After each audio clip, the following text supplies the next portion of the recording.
I'd like to invite Dr. Andrew Cheng up for the vitreous substitutes following vitrectomy surgery. Thank you very much. These are my financial disclosures, none of which are relevant to this talk. We have vitreous substitutes that we use routinely, but we are still in search of an ideal vitreous substitutes, and you can see here the characteristics that we are looking for. I'd like to share with you today a novel vitreous substitute, Vitrect.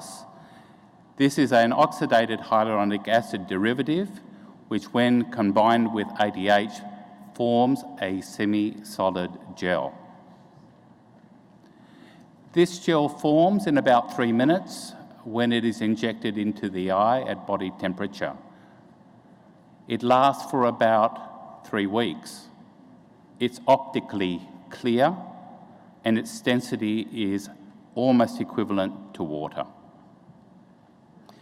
Here is a phase 1 first-in-human study of this material as a vitreous substitute.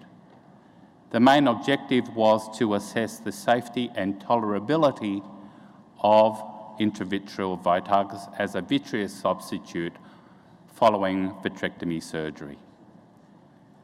We essentially recruited 2 groups of patients: complex retina detachment patients who failed gas or silicone oil, and vitreous hemorrhages.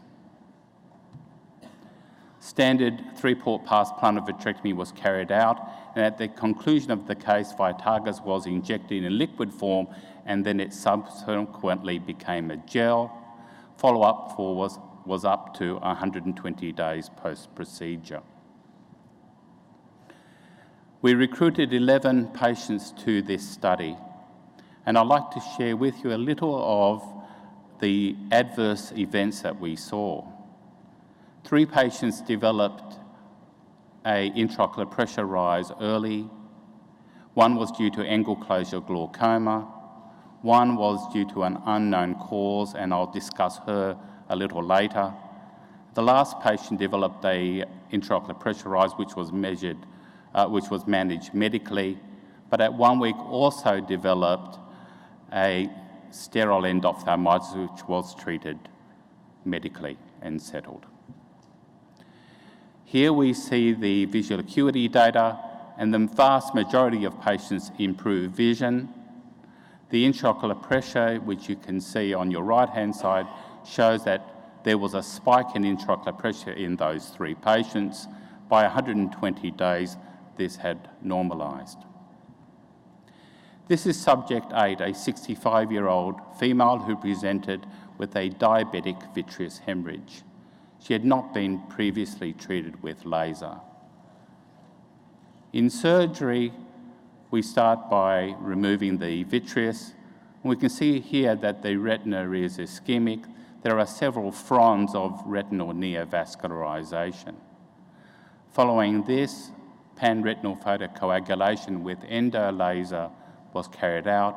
A fluid air exchange was performed, and the next step is to inject the Vitrect. The Vitrect is, at this stage, a liquid form, and it is injected into the eye, and in approximately 3 minutes, it becomes a gel, and then the ports are removed and the Vitrect is left in situ. At day 1, the patient was comfortable and could see, and the view is clear. In fact, an OCT was done quite clearly. This is subject 11. She's 62. She has uncontrolled diabetes.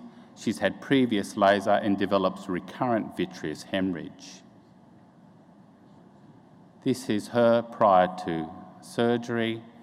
Once the vitreous was removed and the hyaloid separated, she was found to have a small focus of retinal neovascularization just above the disc. A endolaser was carried out, fluid air exchange was performed, and the Vitrect in liquid form was injected. At day 1, she was comfortable. She was able to see 6/6. Her intraocular pressure was 24, and all looked good. However, at day 2, she presented acutely with pain in the eye, an intraocular pressure of 55. We were not able to bring this down medically. She did not have rubeosis prior to surgery. We were unsure whether this related to the Vitrect, and we took her to the operating room to attempt to remove it. So her eye was inflamed, but the cornea was still clear. As we entered the eyes, you can see some of the gel exiting. Here, there is a gel. In fact, it's almost impossible to see what we were cutting because it's optically clear. However, once a fluid air exchange was carried out, it became clear that the Vitrect does indeed form a semi-solid gel and in fact appears to be adherent to the retina itself. So we could not remove all of it. So future directions is indeed a novel vitreous substitute.